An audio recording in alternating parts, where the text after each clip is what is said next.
Jay Scherr. Jay Scherr. Jay Scherr. Jay Scherr, business consultant. Jay Scherr. Jay Scherr Business Consulting.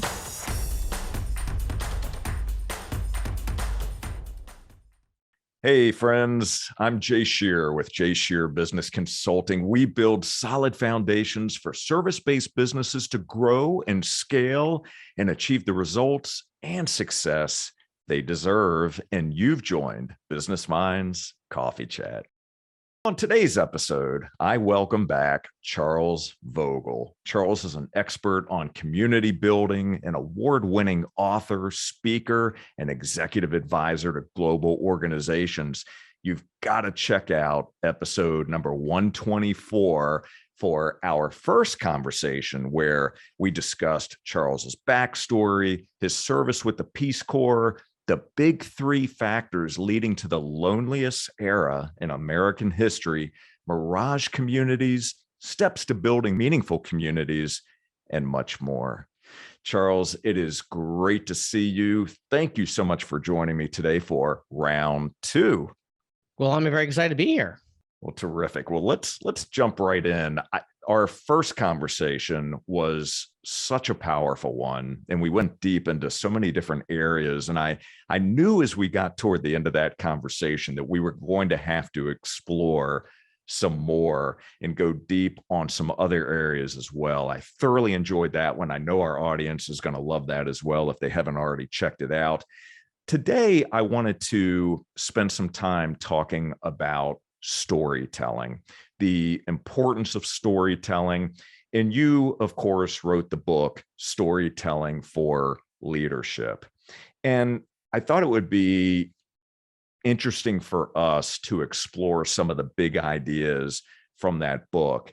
And before we actually dig into it, I wanted to talk for a moment about the dedication of that book. You dedicate the book to your now wife, Sochita, where you write that she taught you how brave, generous, and important it is to share a true and rich story.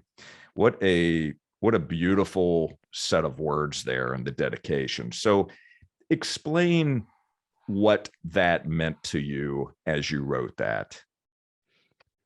Well, my now wife and I were dating in New York City, and it was when we were dating that at 25 years old, her parents at that age invited her into a back bedroom of their home when she was back home visiting, and explained that her sisters were not actually her biological sisters, and her brother was only her half brother, and that her mother had had a separate husband that Sochita didn't know about. And their family was in fact a blended family of refugees who had escaped the Cambodian genocide and made a new life in America as a nuclear family.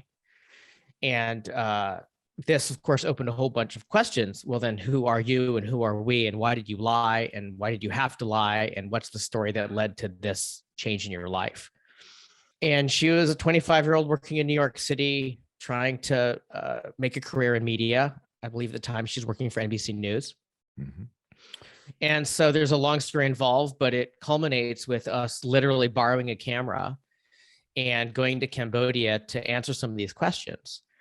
And in time, PBS underwrote the film, and it was released as the PBS film entitled New Year Baby, and screened across the United States, and it won some fancy awards. And then the film was used for educational program across the United States to open up conversations of healing trauma and sharing stories of families that affect the future, the present. And then the film was used by the U.S. State Department diplomatically.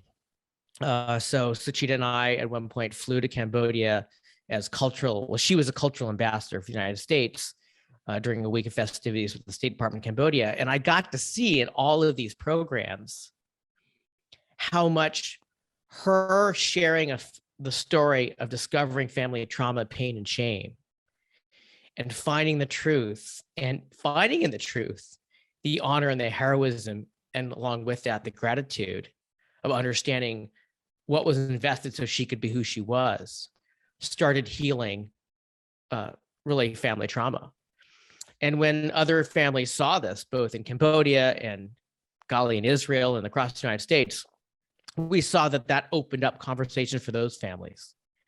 What is it that our family experienced that we're not talking about? And because we're not talking about, the next generation can't understand who we are and what we need to grow out of. And it literally was an international experience. And if she had not chosen to go find the story of her family that they did not want to tell at the time, and she hadn't chose to tell it powerfully about her journey, none of that would have happened. And that was a real wake-up call. And I'll tell you, Jay, what I learned at the 7 years while I was a PBS filmmaker is that we could not depend on the facts to be as compelling, as interesting, and fun as maybe we would want them to be. And let me tell you, when you make a film about genocide survivors for 7 years, it gets pretty sober pretty quick. So we had to learn storytelling to make sober subjects compelling and interesting and enriching without just getting bogged down in really horror. And that was the crucible that taught me storytelling, is I had to find a way to tell an important story. That was there, but we had to go tell it. And indeed, for years, we joked, but it was not really a joke. We were the funny genocide filmmakers for PBS for several years. Mm-hmm. And I only say that because we knew that we could not just tell what I call a slit wrist storytelling. You know, it's bad. Oh my gosh, it was worse. You can't believe how bad it was. Oh, it's still bad. And when will it ever get better? Like, nobody wants to watch that. We had to find the story of learning and growing and becoming something new, and understanding that the journey that we're on now actually will influence those who comes next in a way that we want to. So when I sat down to write this book, which was inspired when I went to graduate school, we'd done years of being a PBS filmmaker, literally traveled the world, sharing the story and shooting, and become a part of an international community of filmmakers. And then went to graduate school to study largely spiritual traditions, philosophy, and ethics. And I was invited to study at the business school at the university. And when I got there were all these people who had accomplished some things and aspired to do much bigger things. And almost by accident, it became clear that they didn't know how to tell a story to get out of a cardboard box. And why should they, right? I had spent literally years doing it professionally, and they hadn't. And so I was invited to then originally just give one guest lecture at the School of Business, they called it. And I remember that room literally filled with people in the aisles because there was so much hunger to learn how to tell stories better. And I don't mean cute stories or fiction, but how to tell honest stories. And here was this PBS filmmaker, volunteering to do this. And that's when I got, oh my goodness, there's so much hunger for people's leadership to learn to tell this better, different from what I've seen out there, which is really superficial stuff, almost like marketing cutesy stuff instead of substance and something that's really moving. And then subsequent to that, I was invited then to teach more of that storytelling in other departments at the university. So at one point, I realized if there's so much hunger and I have this skill that took me years to form, better write it down. And that's what inspired the book. And of course, when I went to go do that, the woman who took me on that journey in the beginning was my wife, who said, I'm going to tell the story. I'm going to share it with the world. We're going to see what happens. Wow, what a remarkable journey. I would love it if we could tie back for a moment and help all of us understand what you learned from your wife's perspective when she had that conversation, when she was sitting down and the story was being told to her, the truth was being told to her. How was she able to process that? How did she relay that to you? How were you also able to help her take that information, process it accordingly so she could use it in a healthy way to be able to grow from?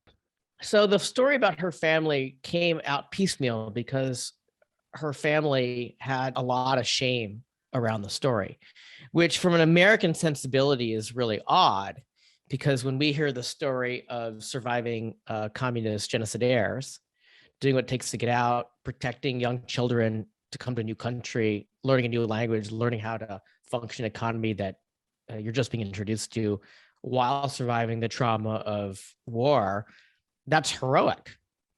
Famously, her father was a farmer in Cambodia and then fought against the Khmer Rouge and lost. And then in the film, we talk about how he snuck across the anarchic border between Cambodia and anarchy and Thailand, not once, but 3 times, to escort family members across, literally walking around landmines and dead bodies to do that 3 times. And then once in the refugee camp, doing what it takes to get a sponsorship to move to Dallas, Texas. That's where they lived, to make a new life. And in part, collecting a family in the refugee camp, right? To be a nuclear family, do that. Well, we see heroism. And then his first job in the United States was as a J.C. Penney janitor. He didn't speak English. He had been a farmer in Cambodia. And there was shame about this.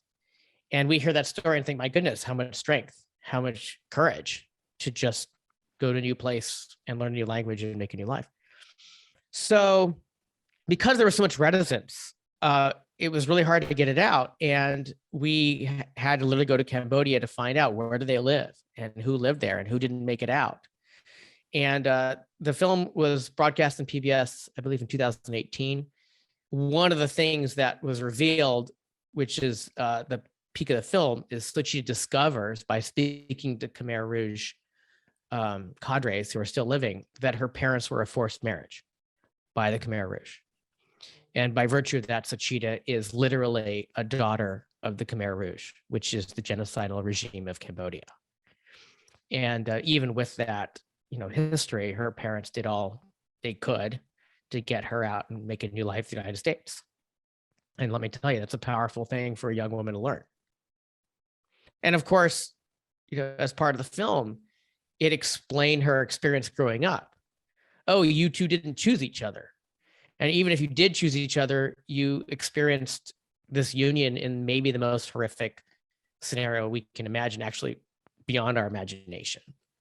And despite that, you stuck together to create a family and keep us safe. It's a powerful journey. And then how did I help her? We're making a film, especially one where you shoot in 3 countries over 3 years, is a lot of work. And we had neither the resources nor the skills. And then if there's a third leg on that stool, the contacts. And we started from the beginning. I was there when a friend of ours in New York City literally taught her how to turn on the camera. We had borrowed a broadcast level camera from a famous network news channel that someone snuck us out the back door after we promised to bring it back. And I was there when Jason, our cinematographer, taught Sochita how to turn it on. That's literally where we started. And then we had to learn about insurance and carnets and animation and licensing and archival footage. And it went on forever. And when you're making a film for PBS broadcast, it's not today like you just shoot something at a birthday party and put it on YouTube. You need a release from everybody in the film. And when you're shooting in 3 different countries, that means multiple languages.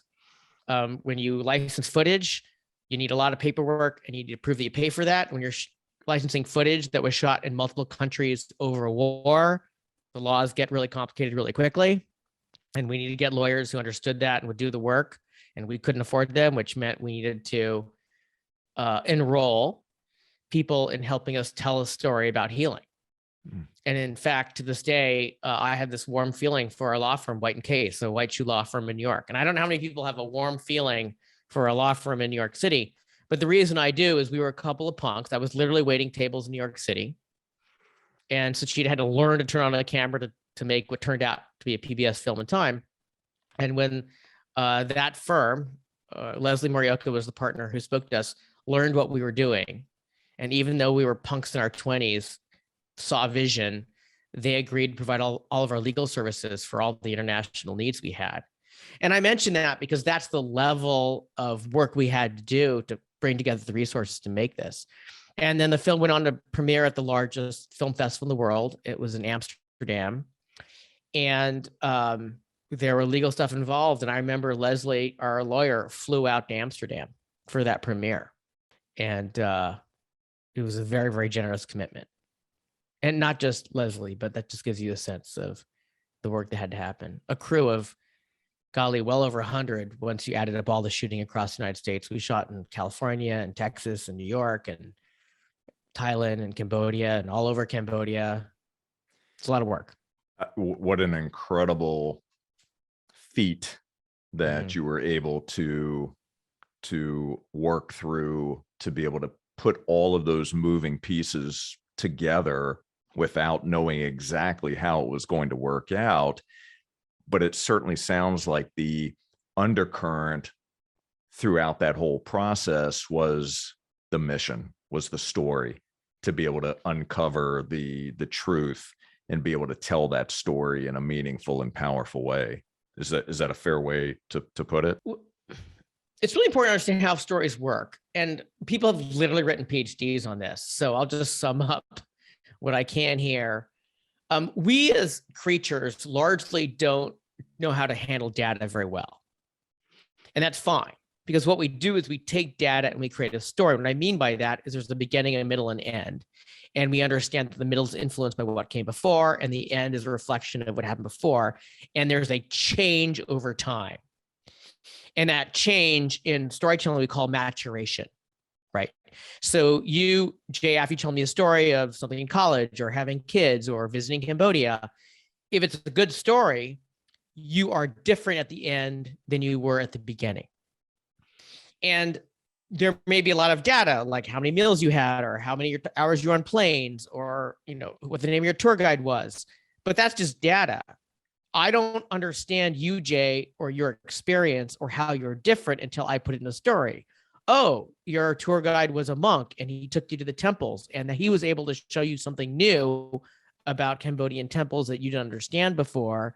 And that helped you understand how people relate to faith differently. It's not just, oh, we went to this temple. My tour guide's name was X, and that's data. And when we understand that we need the story for people to engage with data, to incorporate it, to make it useful, then we need to understand, well, then what makes the story good so that that data has any relevance whatsoever. And to understand at the end of the day, I don't care so much that you know the data. Charles went to Cambodia. Charles made a film. The film was about. What's important is, how does this data, if at all, change you? How does it mature you? And if it's a boring story or the data is relevant, the answer doesn't, right? It doesn't change you. But all of us have heard or seen or understood many, many stories that have literally formed us. We are literally maturing to emulate people we have heard about. And we are inspired by the formation of other people. And often those people are heroes. And those can be nonfiction heroes or historical heroes, right? Maybe Martin Luther King, maybe Mahatma Gandhi, I don't know, Dorothy Day in the United States. Or they can be fictional. And I don't know very many men in America who are not influenced at some level by Superman and Spider-Man, right? This idea that no matter how hard it gets, we keep on going. And even when we feel powerful, that's not just for us to use for ourselves, it's for us to serve others, right? It's about the commitment to the greater good with that power. And then we could refer to that with a much fancier term called a myth. So Spider-Man is a mythic character. That doesn't mean he's irrelevant. That means he mythically portrays maturation or the use of power or our commitment to our communities in a way that informs us through storytelling. And there are obviously harmful myths, and then there are helpful myths. And the myths that we choose that inform us have profound effects on how we mature. And as much as that is true, then it affects how we relate to each other. And that's why myths are so important, real or fictional. So let's talk then about the creation, the journey that we would go through when we are creating or developing the storyline. So let's take it from the perspective of a leader in a business. Right. So the leader is trying to get a certain message, a certain point across, something maybe relative to the business's mission, their values, etc. And they want to create the story that talks about that mission, their vision, their values, etc. What are some of the key points that a leader should be incorporating, the ingredients, if you will, of the powerful story? I'm glad you asked. So first of all, let's be really clear. In my work, I only coach people and encourage people to tell the truth. So if the value of your company isn't to serve your customers or help your customers be more healthy, then don't pretend it is, at least not with my work. There are people that you can pay who will tell you how to lie about that, so you look better than you are. In environmental stuff, it's called greenwashing, right? Where you pretend you're environmental, but you're not, right? So first of all, if there isn't a value there to speak about, then I encourage you not to, because when you're exposed, it's really going to bite you, right? And people can smell a fake, and you can too, Jay. It's not rocket science. So number one, tell the truth. Right. And when I think about leadership, and I'm working with people and teams, the way I think of leadership, it's when we bring people together to do something that we can't do alone. If I could do it alone, I don't need to lead anything, right? I just go do it. As soon as I need to bring other people together, now talking about leadership, and there's many, many different ways to do that. And sometimes the best way to do that is just do it first. It's called moral leadership, right? I'm going to break ranks first and show you can be done a different way. And everyone says, oh my gosh, that's way better, right? That totally counts. With that said, storytelling is a tool we can use when I say, well, gee, I need to bring people together around shared values and purpose. And right now they're not with me. And maybe they'll never be with me. But if they're going to be with me, one of the things they need to understand is, who am I? Or said differently, how did I form to be who I am today such they want to join me? And fundamentally, that has to do with a value. So when I made the film, I wanted to make a film about healing. And we want the way we're going to do that is by sharing a story that unlocked secrets. And the film was about love, joy, and pardon. But it was fundamentally a project of healing. It wasn't about most clicks. It wasn't about most views. It wasn't about biggest sponsorships. We did have funders. We did get a lot of views. We did win some fancy awards, but that's not why I made it. I made it because I was sharing a story about love, joy, and pardon, and an effort to create healing for people and families, right? So we tell the story such that other people can understand, how did we come to understand that that was important for us, right? And the stories always have a certain structure, no matter how long they are. There needs to be an inciting incident, right? There needs to be a moment in our lives when we had a thought and a feeling that inspired a new action. And it's okay that, for example, Jay, if you decide to create a podcast, if it didn't actually happen in a single moment, it's okay that for 6 months, someone mentioned it to you, you thought it was a good idea, then you heard a podcast you like, that's fine. But in telling the story, we represent that 6-month maturation in a single moment. And in documentary filmmaking, we call that the lie that tells the truth. But there needs to actually be a moment. So it's not actually a lie. It's just that we're cutting out 5.5 months for the story. So, for example, telling in the film, the way that I revealed that I made the film was there was a moment where we had learned about Suchita's story. And I just felt a spiritual call in our apartment in New York City. That apartment was in Queens with a leaky roof, because that's the kind of place we lived in. And I just felt a spiritual call to make a film about love, joy, and pardon. And in that moment, I called Suchita, my then girlfriend, and she was actually in the airport waiting to get on a plane to Cambodia for the first time. And I told her, this is what we're going to do. And I remember it was so moving that she wept. And that was the beginning of what turned out to be a 7-year journey that took us around the world. So I felt called. And then I had a thought, we're going to make a film about love, joy, and pardon. And then I took an action, right? And that created a 7-year journey.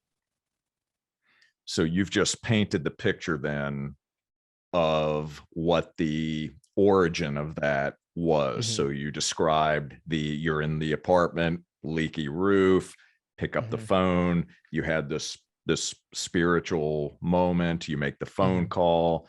You call your girlfriend at the time, now wife. She hears what you say, what you're communicating, she weeps. Now I've got all that imagery in my mind. That is the seed. That is what starts this entire process. Yeah. Even though that before that phone call, there was her terminated text visit home, the conversation in her parents' back bedroom where they revealed the secret, all the questions that came up, and all that was there. But when I tell my story, I share that one moment, right? And I'm not lying that else didn't happen, but I picked the moment. And we call that an inciting incident. And where stories fall apart is when they don't pick a single moment. They said, oh, it was years in making. Oh, it was a long time. And there's nothing wrong with saying that. It's just not very interesting.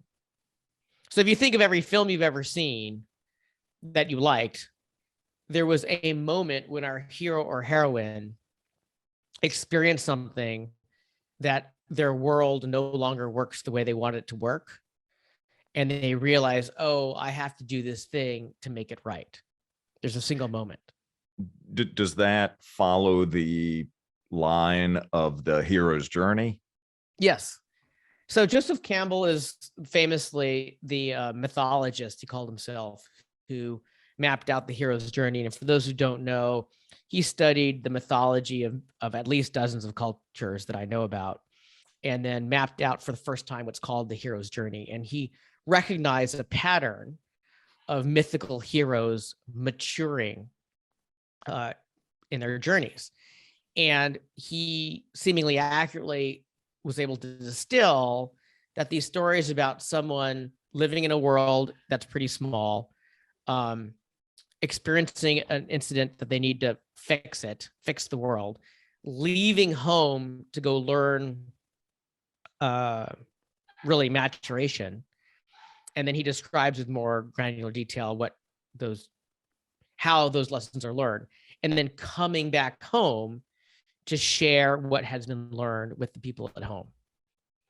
And we see it over and over again in Hollywood. I think in the 80s, really latched on to Joseph Campbell in part because George Lucas, who made Star Wars in the late 70s, was a huge student of Joseph Campbell's work. And of course, Star Wars was huge.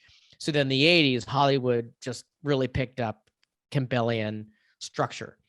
And so what that means is, for those of us who've grown up on media since the 80s, we're very familiar with that structure. But it goes far, far, far back. And what's depicted in a 90-minute film is much less sophisticated than is depicted in ancient mythologies. So let's then stay on the thread of a leader's desire to be able to communicate, create this story. Right. So we've got the moment. Yeah. So we've heard an example of that and how a leader can then construct or be able to articulate that moment. So let's keep carrying the ball forward. So there must be an intention. Well, what we didn't talk about yet is when we tell a story in leadership, we need to know what our intention for the story is. And when I've coached people in the past, they usually tell a story because they think it's in an exotic location, or they think that something surprising happened. And there's nothing wrong with those two things. It just doesn't make a good leadership story. When we stand up in front of a room, literally and figuratively tell a story, we need to know what we're going to leave our listeners with that warrants them listening to us. So if I get up on stage and I say, gee, we're making this film about Cambodian genocide survivors becoming American, I need to have a sense of what I want my audience to believe and feel when I leave the stage. And what I want them to feel is inspired. And I want them to believe that we can create this thing that I say we're going to create. And if I don't nail that, nobody's going to want to work with me. Certainly not sign up a law firm, for example, to fly to foreign countries with me. Right. So we need to pick the story we're telling to actually deliver on that. And that sounds crazy to me that I have to say that, Jay, but I can't tell you how often I go in a room and they say, oh, help me with my story. And then they tell some lame story and I say, why are you telling me that? And then there's a long pause and they shrug and say, oh, I don't know. It's because it happened in Hawaii. You know, I'm like, well, that doesn't help you. So we need to have an intention of what we're leaving for. And we know that we can tell that intention, we can reach that intention because there's always what I call a big idea. There's a way that we're contributing to the world that we want other people to know. So where this really falls apart is someone says, well, I want these people to work for me and I want them to work for me hard. So I'll tell them what I want to do and they should think that's cool. So this is true. I spoke at one of the largest online retailers in the country. It was not Amazon, but it was a really multi-billion one. And I spoke at their headquarters and I was giving a workshop on storytelling. And I had a young woman come up and I said, okay, so what do you want your listeners, whatever story you're sharing, to get? And she said that we want to be the biggest retail in this sector that we sell it in the world. And I said, okay, that's fine that you want to be there. Does anybody in the world care besides you? And the answer is no. Because when they buy, I'm just making this up, a sink off of your website, they don't care that you're the number one. They just want their sink. And so she didn't have what I call a bigger idea. How is she serving people who's not her in this case, meaning that brand? Okay. But that's what she was working on. That's the story she was working on telling. And by the way, Jay, she could do a fantastic job explaining why and how they want to be the biggest in the world.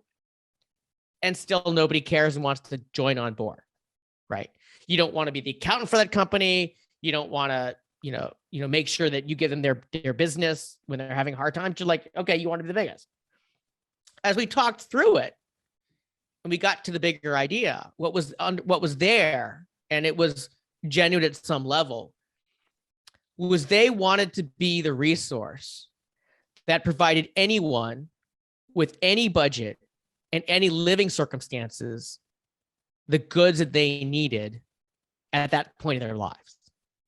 So if you were 19 living in a New York apartment and you did teeny furniture, they had it. If you lived in a big ranch home in Connecticut, and they would have it. Well, that's a totally different, bigger idea.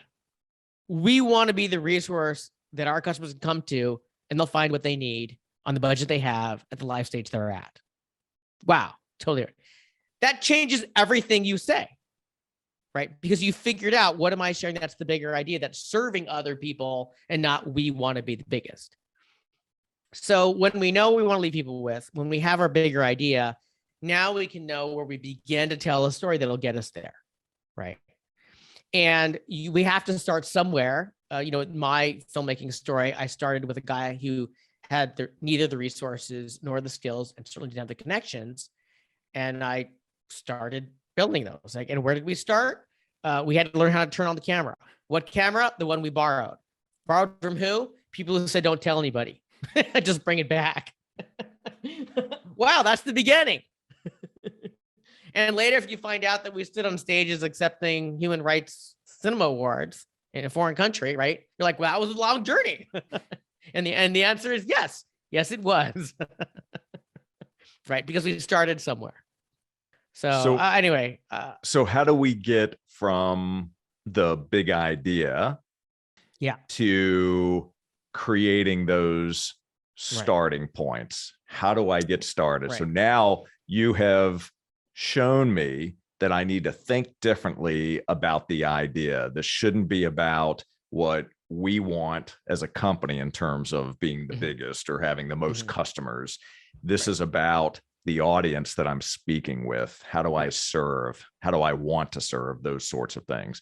So now, how do I get started? How do I begin to tell the story? So there's a series of experiences that you as an individual or you as a brand experienced that taught you things. And this is a really important distinction. What happened in the physical world is far less important than what happened in the internal world.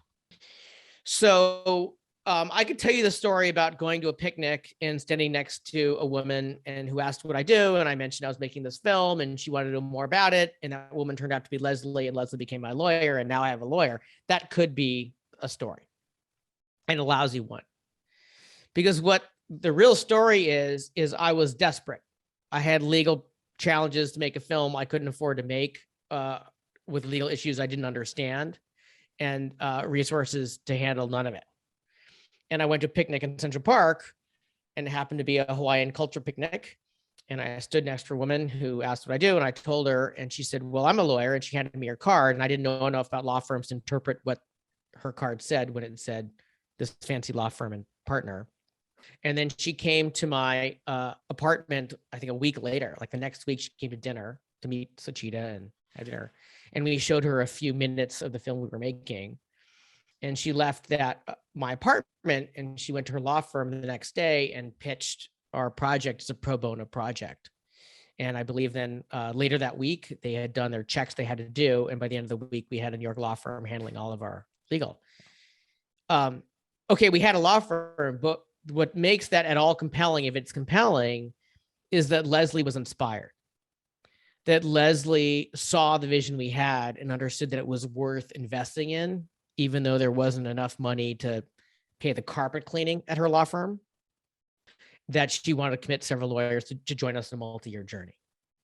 And that almost terror I had of not handling the legal situations we had was relieved, because now I had the resources I needed to handle this, not only this challenge, but for years to come. So, that when I just told you right now, that was implicit. I didn't say Leslie felt inspired. Leslie wanted to join something bigger than herself, to commit to something, working on a project of healing. You got that implicitly. But in storytelling, we can make it explicit, right? And just to be clear, I didn't pre-write this right now and sharing it, which is how I would do it if I had stage time and I really needed to land this. I'm just using these examples, these scenes of my life as examples. So I could say that. So Leslie came over and we showed her 7 minutes, and I could see by the looks on her face and the words that she shared that something had moved inside her, that she understood that this was important and that it could change the lives of a lot of people. And she left with the conviction to be a resource if at all possible. And we know that because the next day at work, she approached the other partners of her big New York law firm on a high-rise building on 6th Avenue in Manhattan. And she got them to agree to support our project for the next years to come with all legal services, no matter what country we needed them to work in. And then there I made that explicit. But what's interesting about that scene is Leslie's internal change, right? And then I could even talk explicitly about myself. And when I got that phone call that White and Case would represent us for years to come and whatever we needed, I felt the relief. And I was deeply moved to know that other people wanted to join me in this vision to create a project we didn't yet have the resources to do, right? I'll give you one other example. Paul Fairlinger is an internationally famous animator who's worked on many, many projects. He's famous for creating, I'm forgetting the name of the character. He's worked for Sesame Street for years. He's a big deal. And we needed an animator for a film because there isn't a lot of footage of Cambodian refugees escaping the Cambodian genocide, right? They weren't carrying cameras, and if they did and they were not, nobody kept the film. And good animators, the kind that you hire for international award-winning films, rightfully so, are really expensive, and goodness knows we didn't have the money.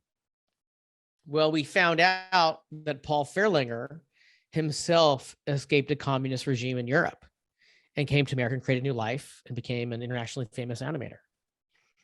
And we were connected through the PBS circle since we had PBS funding. And I remember we pilgrimaged to his home and spent an afternoon with him.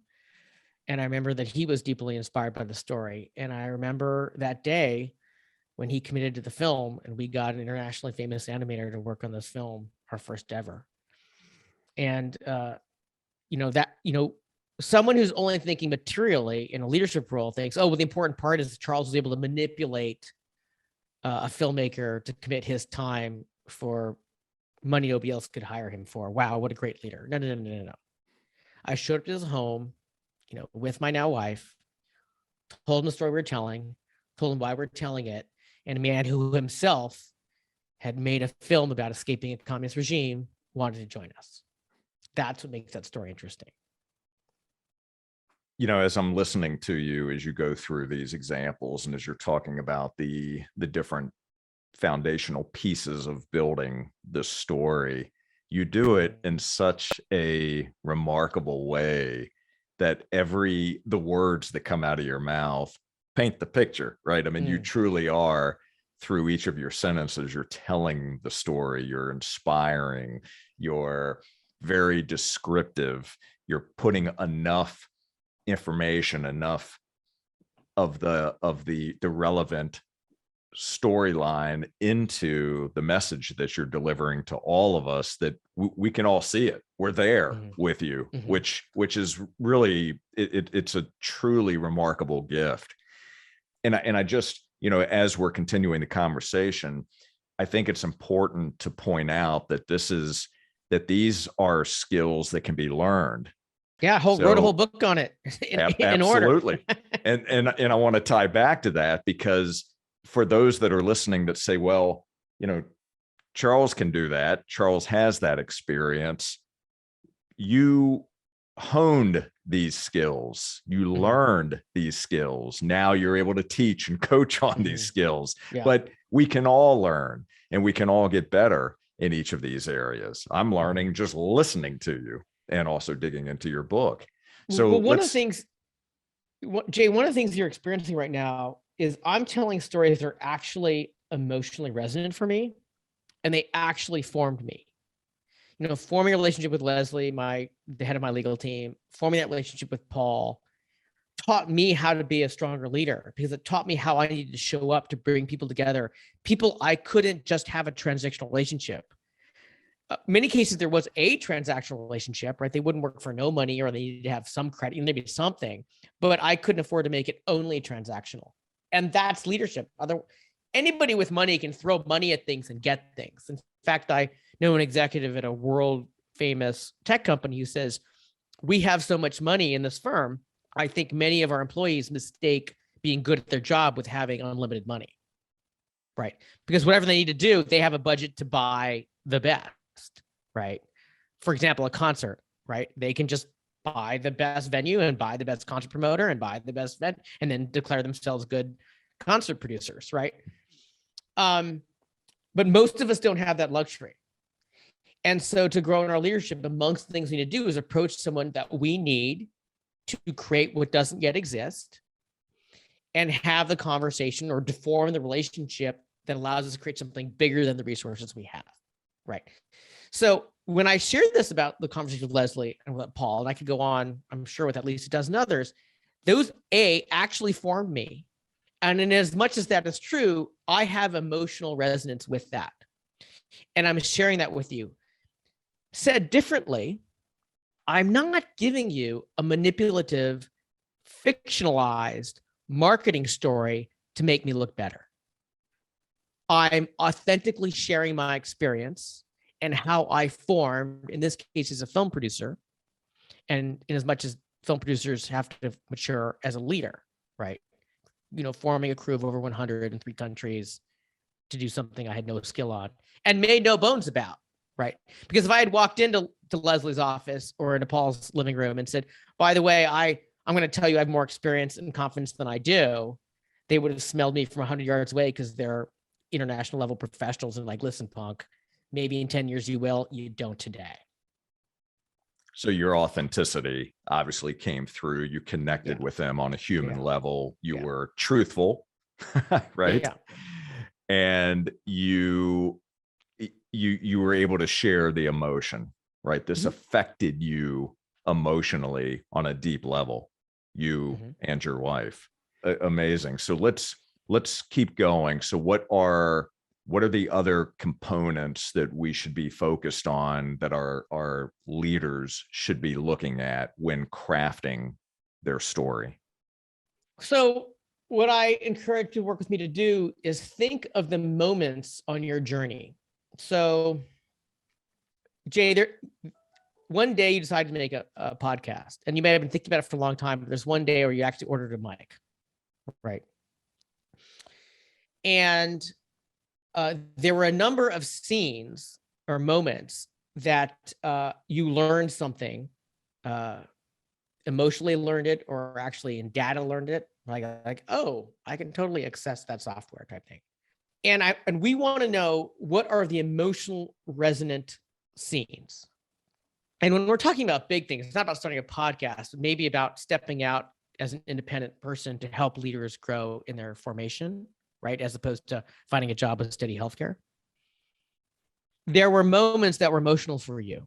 And it might have been the moment you told your partner, look, I'm going to quit this job with our steady health insurance because I really think I need to do this thing. And they said, well, then how are you going to have you had another conversation, right? And I usually start with what are the scenes where you did cry or you wanted to cry, because that tells me there's some emotional at stake there. And maybe you don't actually want to tell that story. Maybe it's too vulnerable. Maybe there's legal ramifications. For example, for families who move to this country, one generation may be here undocumented. Maybe they don't want to share exactly the details of when, where, how that happened, right? Fair enough. But we want to look at those stories and notice, okay, what was going on there that you had that emotion because you changed. Something was going on there. And is that appropriate to help me understand how you changed, such that when you ask me to do this thing now, come in early, stay late, work through the heat, deal with the abuse. For example, healthcare workers in this country, right? They've literally gone through more challenge than I think that I could handle. I think I would be a broken person going through the 2 years of the things my friends who are nurses and doctors have lived through in the last 2 years. Respect, right? Somebody said, I need you to come in more. I need you to stay through this. I need you to walk away from your families. And I need to put your life at risk. Oh, by the way, I don't know when this is going to end. Someone had to say that, and whatever they did. My guess is most of them said it poorly, but some of them said it well, right? And there was some fundamentally generous relationship to the patients and the families that were entrusting their loved ones to the care of these nurses and doctors, to these hospitals, that they left at the door, that kept them coming back. Just, I'm coming to work and putting my life at risk and my family's at home because I'm committed to these families that need me to care for these sick people. People don't wake up at 10 years old and say, that's what I'm going to do, right? There's a series of experiences that we had where one day you wake up in your mid-30s and says, I know my life is in danger. I know that I want to cry in the corner. I know I can barely stand up straight. I know my body hurts. And I'm going to show up anyway for a 12-hour shift, right? So we can look at, well, tell me about the moments where you did cry or want to cry. Well, that shows up weak. No, it doesn't. It shows you lived through that and you formed through it so that you're talking to me now. So when you say, Charles, will you show up as well and volunteer or commit, or like, I understand who I'm doing that with. And then we mind those. And then we don't need all of them. Remember, we talked earlier about we choose moments that represent all the others. Yes. And then how many scenes we share has to do with how much time we're talking. If I'm going to speak to you just for a few minutes on stage, I got 6 minutes, I'm going to share 1 or 2 scenes, right? If I'm going to sit with you for a 2-hour dinner from 7 o'clock to 9 o'clock on a Friday night, and you really want to hear about, well, in my case, becoming a human rights filmmaker, well, I'm going to share more, right? But the principle is the same. It's interesting because these are moments that formed me, and I know those are important, or at least one way I can know is there was an emotional resonance there for me. And then when I tell it, you're going to get that, because it's not. I have seen with my own eyes a story coach at a leadership development event stand at the front of the room and tell the people in that room, if your story isn't interesting enough about your organization, then make it up. I've seen that with my own eyes, and it was probably not the only person.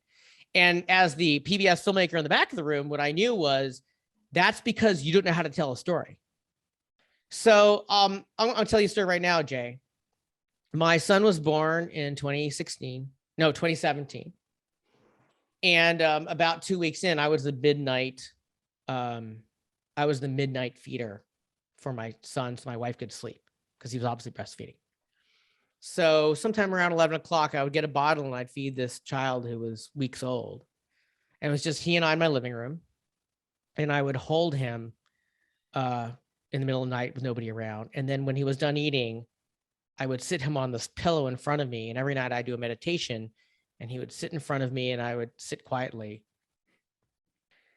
And Jay, think back at those times, and they're so moving for me because I saw in that moment how rare it is for me to be with someone who's completely satisfied to just be in a room with me. He's not looking for a funny anecdote. He's not looking to hear about my thoughts of the day. We don't talk about the New York Times. He's not thinking about his email. He's not thinking about what he's got to do tomorrow. He's just completely satisfied to be with me.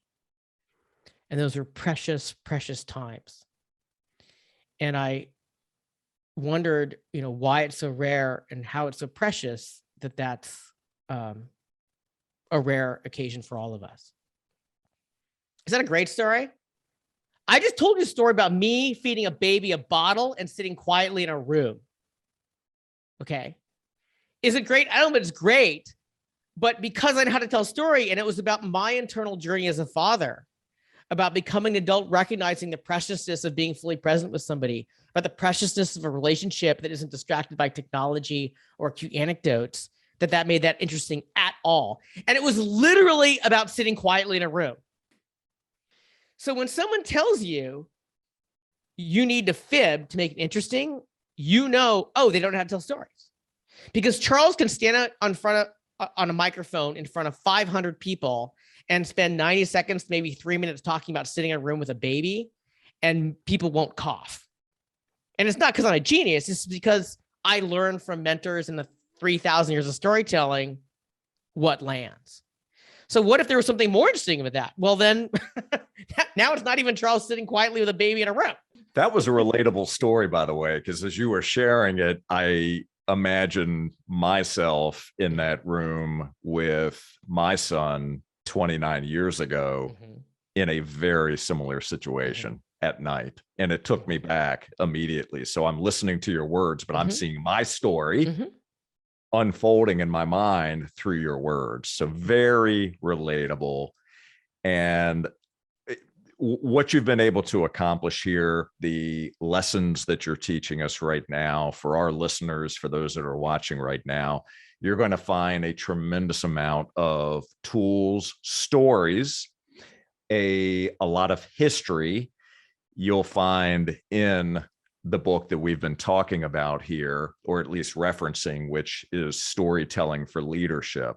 This is a skill that we all should learn, that we should all get better at. And I happen to be drinking out of a mug today, and it says, "Live a story worth telling." And those words stick with me. It's something that I look at every single day, and it reminds me of the power of storytelling and the ability to be able to convey a story that's emotional, that's truthful, that's grounded in humanity, that's relatable. And I want to keep going back to skill building, because this is such an important aspect for all of us. And I want to tie back to something that we had talked about earlier, that we can all get better at this. And when when you share the story of someone who's in the space of helping businesses tell stories, and they say to a group or to an audience, "Make it up," that's very disconcerting. It's very common, Jay. And it's maybe common, but incredibly unfortunate. And so start with the truth, learn to tell your story, know what your big idea is, re-listen to this episode, pick up a copy of Charles's book. And Charles, I want to thank you again so much. Round 2, you just continue. It's like a fine wine. You just keep getting better. And I've really enjoyed the conversation. A couple of quick things before we wrap up. I would love it. In our first episode together, you gave our audience a challenge. And I'll tell you what that challenge was, because I'm going to ask you to give us another challenge. That first challenge, you said, was to call 5 people and tell them that if they don't call you when they have a crisis, they steal from you the chance to be the friend you want to be. Wow. What challenge would you like to leave our audience with this time? So the 2 come to mind. The first one is whatever leadership story you think you want to tell, whatever it is that you want people to follow you in. And that doesn't need to be professional. That can be spiritual, athletic, creative, whatever you want other people to join you in. Consider what you're inviting them to do that's bigger than you. What is the generous outcome of that commitment? So, for example, I like to cook a lot, and I like to make meals in my home, and I like to do that not by myself. And one way is I could frame that is, gee, will you come to my house and cook in my house? Because I want to have fun in my house and have good meals that not just me makes. That's one way to do it. But what's really going on there is I want to find mental and social and emotional health. And I do that in community. And I want to have fun events that bond friendships and want other people to experience it well and create friendships. Will you help me create experiences where people cook together, eat together, and create the friendships that make their lives rich and strong? Right. I found the bigger idea. It's bigger than me. So write down, after thinking, what is the bigger idea you're inviting people to that's bigger than you, and not just follow me because I want you to do that. And the second one is look back on what formed you to create the commitments you're creating. If you're in real estate, why are you in real estate? If you're volunteering at a homeless shelter, what happened in your life that you're volunteering there? And look back and find 3 moments where there was a lot of emotion, and notice where you changed inside, what you learned, what you saw newly, what you were newly committed to. And it's always a feeling. You feel committed, you feel inspired, you feel insight. And just notice 3 of those. There's probably more, but 3. And then find somebody in your life to share those with. And it's okay if you share them poorly. By the way, that's how all stories start. They start lousy. And just notice how other people respond when you share the moments that formed you. And you know they formed you because you noticed the emotions that came up. So good. 2 fantastic challenges. And I can't wait to hear from our audience how they apply those challenges, what the results are, and what you've learned about yourself through that process.